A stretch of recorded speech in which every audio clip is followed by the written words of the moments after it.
Hello. നമ്മുടെ പഴയ കാലത്ത് അരിപ്പൊടി വറുക്കുക, മറ്റേ നമ്മളൊക്കെ പണ്ട് കല്ലിലടിച്ചിട്ട് ആട്ടുകല്ലിലൊക്കെ അടിച്ചിട്ട് അരിപ്പൊടിയൊക്കെ വറുക്കുമല്ലോ. അതുപോലെ ഇപ്പോൾ പിന്നെ ഇടിക്കൽ പരിപാടിയൊന്നുമില്ല, വറുക്കൽ ഇപ്പോഴും ഉണ്ട്. നമ്മൾ നനച്ചിട്ട് മില്ലിൽ കൊണ്ടുപോയി പൊടിച്ചിട്ട് വന്നിട്ട് നന്നായിട്ട് നല്ല റെഡ്, അതായത് ഒരു നല്ലൊരു കളറ് വരുന്നത് വരെ നന്നായിട്ട് നമ്മളിങ്ങനെ തൊടുന്ന സമയത്ത് ഇതിങ്ങനെ പിരിപിരിന്നാവും. അതുവരെ നന്നായിട്ട് നമ്മൾ വറുക്കണം.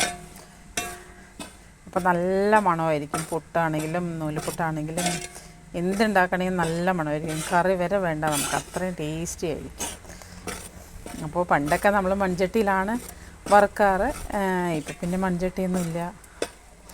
അപ്പോൾ ഇത് ഓട്ടിൻ്റെ ഉരുളിയാണ്, അതിലാണ് വറുക്കുന്നത്.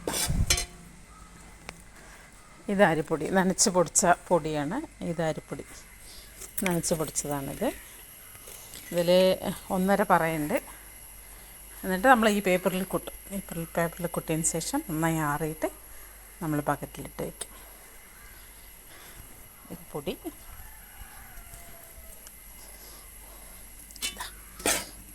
നന്നായി വറുക്കാം. നമുക്ക് കുറച്ച് ടാസ്ക്കാണ്.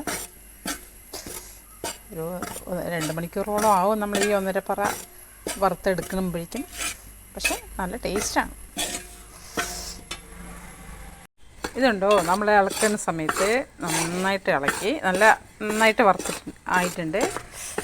നമ്മളിങ്ങനെ ഇളക്കുമ്പോൾ അതിങ്ങനെ തെറിച്ച് പോകണം. പൊടി ഇങ്ങനെ തെറിച്ച് പുറത്ത് പോകണം എന്നാണ് പറയുക.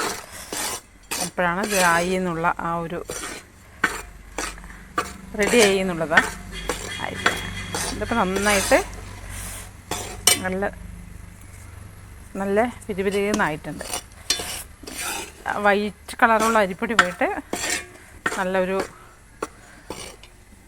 കളർ, നല്ല വ്യത്യാസം വന്നിട്ടുണ്ട്. അപ്പോൾ അതുവരെ നന്നായി ഇളക്കാം.